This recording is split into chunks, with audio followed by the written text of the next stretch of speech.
I now want to return to the idea of complete weightlessness.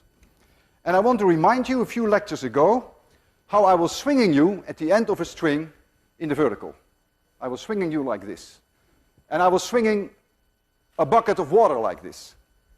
And I want to return to that.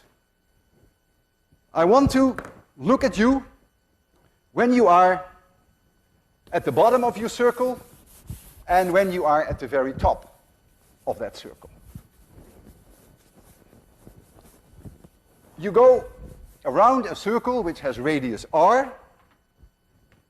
Here is that circle.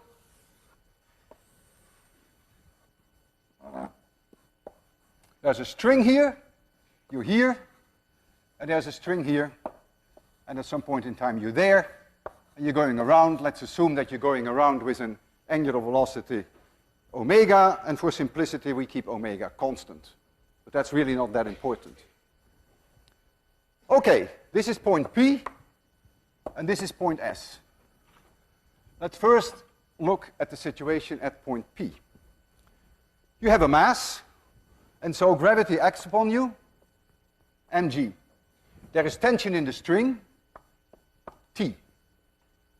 There must be, this is non-negotiable, a centripetal acceleration upwards. Otherwise, you could never do this. Remember from the uniform circular motion.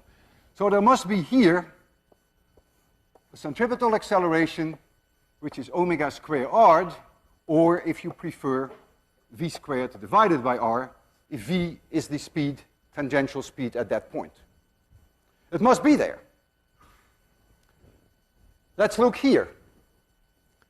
Right there, gravity is acting upon you, mg. Let's assume the string is pulling on you. Let's assume that for now. So there is a tension.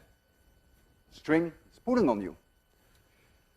Therefore, non-negotiable when you make this curvature here, there must be a centripetal acceleration, and that centripetal acceleration must be omega squared r. That is non-negotiable. It has to be there.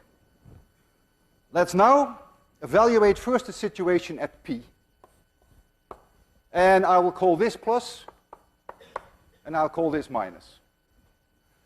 So what I get now is that T minus mg must be m times the centripetal acceleration.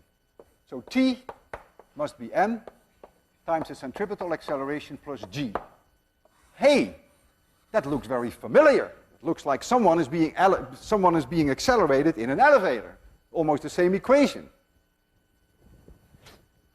If the centripetal acceleration at this point, for instance, were 10 meters per second squared, then you would weigh twice your normal weight.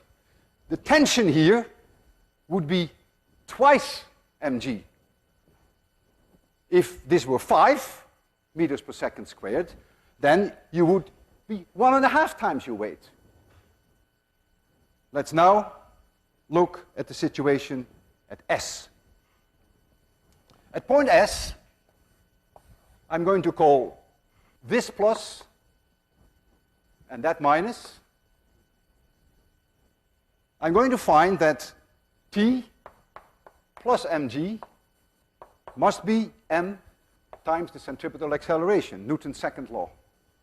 So I find that the tension there equals m times A of C minus G. Hey, very similar to what I've seen before. This object is losing weight. Let us take the situation that A of C is exactly 10 meters per second squared. And we discussed that last time when we had the bucket of water in our hands. If A of C, if the centripetal acceleration, when it goes through the top is 10, then this is 0. So the string has no tension. The string goes limp. And the bucket of water and you are weightless. If the centripetal acceleration is larger than 10, then of course the string will be tight, there will be a force on you, and whatever comes out of here will indicate your weight. If A of C is smaller than 10, that's meaningless. The tension can never be negative. A string with negative tension has no physical meaning. What it means is that the bucket of water would never have made it to this point. If you try to swing it up, as someone tried in the second lecture, but didn't make it to that point, the bucket of water will just fall. And you end up with a mess, but that's a detail. So, the bucket of water, when it is here, if the acceleration there, the centripetal acceleration, were exactly 10 meters per second squared, then that bucket of water would be weightless.